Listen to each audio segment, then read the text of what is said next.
இந்த உடனே சொல்கிறத செய்கிறாங்க பாருங்கள், அவங்கள நம்பக்கூடாது. கணவன்மார்களுக்கு ஒரு எச்சரிக்கை.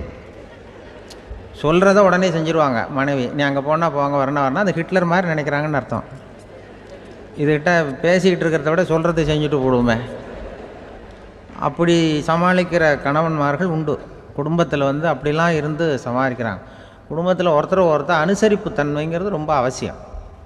கணவன் மனைவின்னா அனுசரித்து போகணும்னு சொல்லுவாங்க. அதாவது ஒரு கணவன் அதுக்காக தான் அந்த காலத்துலலாம் ஒரு வீட்டுக்கு மாப்பிள்ளை தேடுறதுங்கிறது ஒரு பெரிய குடும்பத்தை நிர்வகிக்கிற அளவுக்கு ஒரு கணவனாக வரக்கூடிய எப்படி இருக்கணும் அப்படின்னா, அந்த காலத்தில் புலி வேட்டைக்கு போகணும். ஒரு பொண்ணுக்கு மாப்பிள்ளை தேடுறதுன்னா நம்ம தமிழ் பழக்கம் என்னென்னா, காட்டுக்கு போய் ஒரு புலியை வேட்டையாடிட்டு வரணும். அந்த புலி பல்லு அல்லது நகத்தை கொண்டுட்டு வரணும் அந்த இளைஞன். அதை வீட்டில் கொடுப்பான். அதை தான் கட்டி அதை இதாக கட்டுவாங்க, மாலையாக போடுவாங்க, தாலியாக கட்டுவாங்க. அதாவது வீரம் இருக்கா பையனுக்குன்னு பார்ப்பாங்க. ஒரு பொண்ணு வேணும்னா நீ முதல்ல வீட்டுக்கு பொண்ணு கேட்க போகக்கூடாது, காட்டுக்கு போகணும். போய் புளியை கொண்டு வா, அதுக்கப்புறம் தான் உனக்கு பொண்ணு அப்படின்னு சொல்லுவாங்க. இப்போவெல்லாம் ஏன் போகிறது இல்லைன்னா, இப்போலாம் ஒருத்தனை காட்டுக்கு போய் புலிப்பல் கொண்டு வான்னா புலி தான் மாப்பிள்ளையாக வரும். அதனால தான் இப்போ போகிறதில்ல யாரும் காட்டுக்கு. அப்போ பெண்களும் ரொம்ப வீரமாக இருந்தாங்க. பெண்கள் மூலம் அந்த காலத்தில் எப்படின்னா, முறத்தாலேயே புலியை துரத்துவாங்களாம். நம்ம பழைய பாட்டிலெல்லாம் பார்த்துருப்பீங்க. முறத்தால் புலியை விரட்டினாங்கன்னு வரும் பழைய பாட்டு. அந்த அளவுக்கு பெண்களுக்கு வீரம். இப்போ கல்யாணம் ஆகி இந்த காலத்தில் ஒரு கணவனை விரட்டிட்டு வந்தாங்களாம் முறத்தை எடுத்துக்கிட்டு. ஒரு மனைவி அவன் பயந்துட்டு வெளில ஓடி வரான். பின்னாடி முறத்தை எடுத்துகிட்டு அந்த அம்மா ஓடி வருது. இவனை தனியாக பிடிச்சி கொண்டு போய், என்னப்பா இந்த மனைவிட்டு இப்படி பயந்து ஓடி வரையே, முறத்தால் துரத்துறா இப்படி வரையே அப்படின்னு தான். அவன் அப்படியே தடுமாறிக்கிட்டு, அதெல்லாம் ஒன்றும் இல்லை, அவன் என்னை புலியாக நினைக்கிறா அப்படின்னு ஒரு பெருமையாக சொல்லிட்டானான். அந்த காலத்தில் புலியை தான் முறத்தால் விரட்டினாங்க, இப்போ புருஷனை விரட்டுறாங்க அப்படின்னு சொல்லி. அப்படி அந்த காலத்தில் கணவனுக்கு ஒரு குடும்பத்தை நிர்வகிக்கிற திறமை இருக்கா, உடல் வலிமை தான் முக்கியம். இப்போ கூட மதுரை பக்கத்தில் ஐயாவுக்கு தெரியும், அந்த இளவட்டக்கல்லுன்னு ஒரு ஊருக்கு ஊர் எல்லையில் கிடக்கும். ஊர் எல்லையில் ஒரு பெரிய கல் கிடக்கும். அந்த ஊருக்கு பொண்ணு கேட்க போகிறவங்க அந்த கல்லை தலைக்கு மேலே தூக்கி காட்டணும். அப்படியே தூக்கி தலைக்கு மேலே வசதி கீழே போடணும். அந்த வலு இருந்தால் தான் நீங்கள் அந்த ஊருக்குள்ளேயே போகலாம், பொண்ணு கேட்குறதுக்கு போகலாம். இல்லைன்னா நீ திரும்பி போக வேண்டியதான். அந்த வலிமை இருக்கா மாப்பிள்ளைன்னு பார்க்குறாங்க. இளவட்டக்கல்லுன்னு பேர். அப்போ என்ன பண்ணாங்கன்னா, ஒரு 1000 வருஷத்துக்கு முன்னாடி அந்த கல்லை தலைக்கு மேலே தூக்கி கீழே போடுவாங்களாம். ஒரு 500 வருஷத்துக்கு முன்னாடி அப்படி கொஞ்சம் தூரம் இடுப்பு அளவுக்கு தூக்கி கீழே போட்டுக்கிட்டு இருந்துருக்குறாங்க. அதுக்கப்புறம் ஒரு 100 வருஷத்துக்கு முன்னாடியெல்லாம் அப்படி முழங்கால் அளவுக்கு அப்படி தூக்கி போட்டால் போகிறோம்னு வச்சுருந்தாங்களாம். இப்போ நான் அந்த ஊருக்கு என் கூட பழனிசாமின்னு ஒருத்தர் இருக்கார். அவர் போய், உனக்கு எப்படிப்பா இந்த ஊரில் கல்யாணம் ஆச்சு அப்படின்னா, இப்போலாம் நாங்கள் தொட்டு கும்பிட்டா போகிறோம், அதை அசைக்கிறது கூட இல்லை. அப்படி ஆகிட்டுது. ஒரு குடும்பத்தை கணவனாக வரப்போகிறவனுக்கான தகுதி அந்த காலத்தில் அப்படி இருந்து தான். அப்படி கணவன் தேர்ந்தெடுக்கிறது, குடும்ப தலைவனை தேர்ந்தெடுக்கிறது ஒரு பெரிய காரியம். ஒரு பெரிய செல்வந்தர் போட்டி வச்சாராம். ஒரு நீச்சல் குளம், அதில் யார் வேணாலும் குதித்து அந்த பக்கம் போய் கரையிடலாம். அந்த நீச்சல் குளத்தில் விஷப்பாம்புலாம் கிடக்கு. யார் துணிஞ்சி அந்த விஷப்பாம்பு இருக்கிற குளத்தில் குதித்து அந்த பக்கம் போய் கரையேறானோ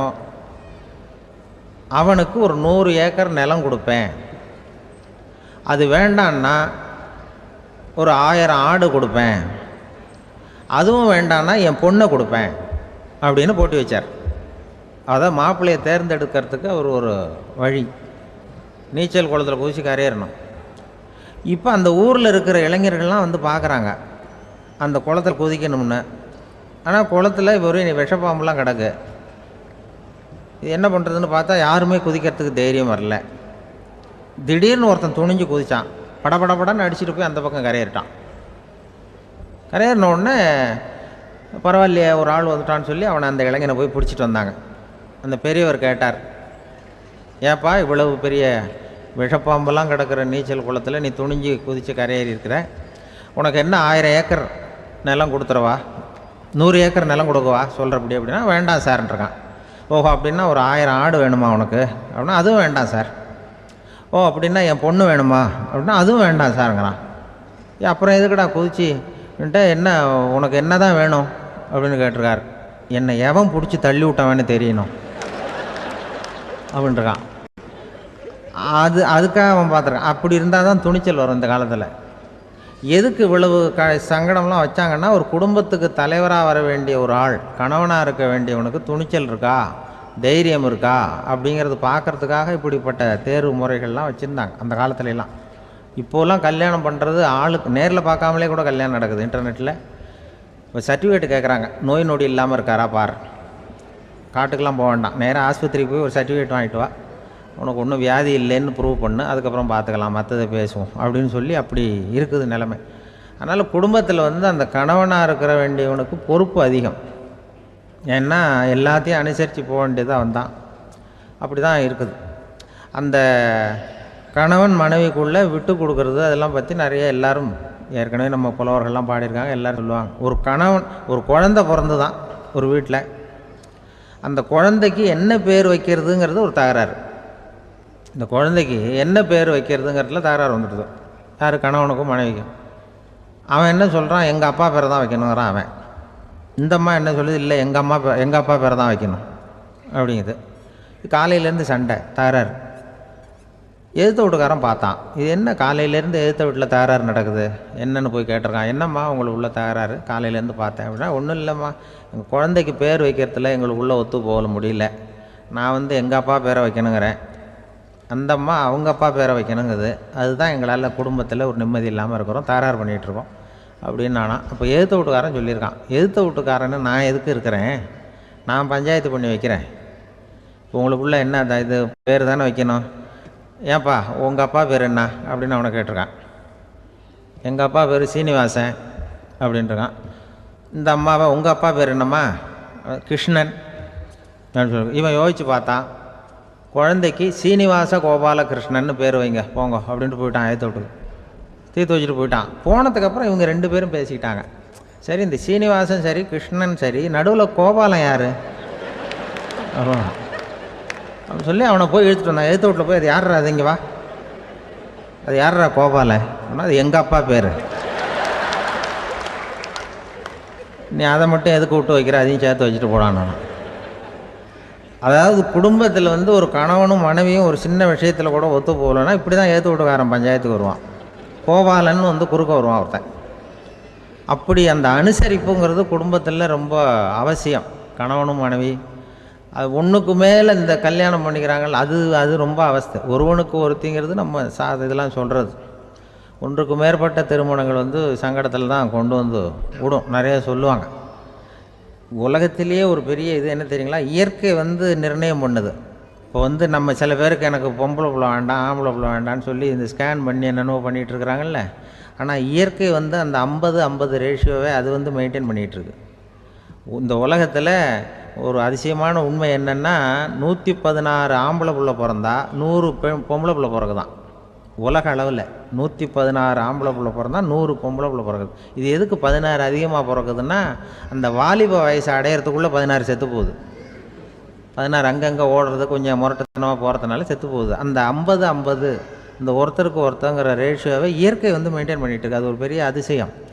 அதை விட பெரிய அதிசயம் என்னென்னா, இந்த உலக யுத்தம் நடந்ததில்ல, முதல் உலக யுத்தம், 2வது யுத்தம், அப்போ பார்த்துருக்குறாங்க, கணக்கு எடுத்துருக்குறாங்க. அந்த யுத்தம் முடிஞ்ச பிறகு 116 ஆம்பளை பிள்ளைக்கு பதிலாக 160 170 பிறக்க ஆரம்பிச்சுதான். 100 பெண் குழந்தைக்கு 170 180 ஆண் குழந்தை.